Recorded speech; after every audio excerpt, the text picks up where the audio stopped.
Baik, maka dari tiga pilihan ini, ada misalnya terjadi di zaman Nabi juga. Membebaskan budak, nggak punya kemampuan.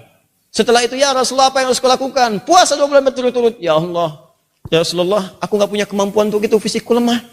Udah lemah, ngelakuin lagi gitu kan. Ya Rasulullah, nggak bisa aku. Ya sudah, kalau begitu berikan 60 yang fakir miskin.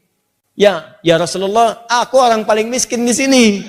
Allahu Allahu Allahu Allah, Allahu Allahu Allahu Allah. Assalamualaikum Ustaz. Assalamualaikum. Semoga Ustaz selalu diberi keberkahan oleh Allah SWT, dan semoga Allah melimpahkan yang lebih baik dari apa yang Anda sampaikan dan Anda doakan untuk kami. Ustaz, tolong dijelaskan bagaimana cara membayar kifarat Ramadan dan bertobat nasuha dengan benar. Karena saya dan suami pernah melakukan kesalahan di bulan Ramadan. Dan bagaimana hukumnya karena saya belum bisa membayar kafarat tahun lalu, sedangkan Ramadan akan tiba. Mohon pencerahannya. Taib. Saya belum tahu sepenuhnya apa kesalahan yang Anda perbuat dengan suami, sehingga saya khawatir menduga-duga, dan menduga-duga itu tidak baik. Ya, kesalahannya apa? Nah, khawatirnya nanti saya duga kesalahan suami istri berhubungan misalnya di siang hari, atau ada kesalahan yang lain, atau ada utang piutang. Sebaiknya diperjelas dulu.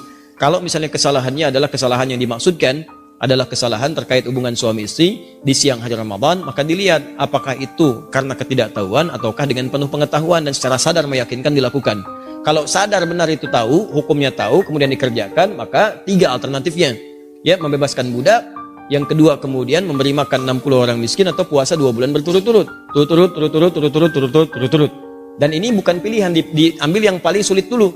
Karena pernah ada seorang, kalau kita raja lah ya, ini kisah nyata juga, seorang raja tahu 3 hukum ini, tahu dia, maka dia sengaja berhubungan dengan istrinya di siang hari Ramadan. Sudah selesai, dia panggillah seorang mufti.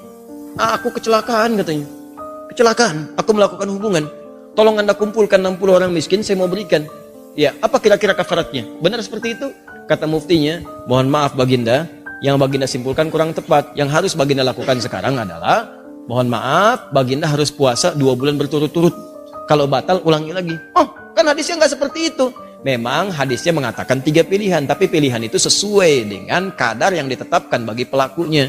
Kalau Baginda kemudian menyimpulkan membebaskan seorang budak atau memberi makan 60 miskin, maka semua raja akan berlaku demikian. Karena dia punya kemampuan. Enak aja siang-siang berhubungan, habis itu kumpulin orang miskin, kasih. Ya, maka akan seenaknya syariat dipermainkan seperti itu. Paham ya? Baik, maka dari 3 pilihan ini, ada misalnya terjadi di zaman Nabi juga. Membebaskan budak, nggak punya kemampuan. Setelah itu, ya Rasulullah, apa yang harus kulakukan? Puasa 2 bulan berturut-turut. Ya Allah, ya Rasulullah, aku nggak punya kemampuan untuk itu, fisikku lemah. Udah lemah, ngelakuin lagi gitu kan. Ya Rasulullah, nggak bisa aku. Ya sudah, kalau begitu berikan 60 yang fakir miskin. Ya Rasulullah, aku orang paling miskin di sini.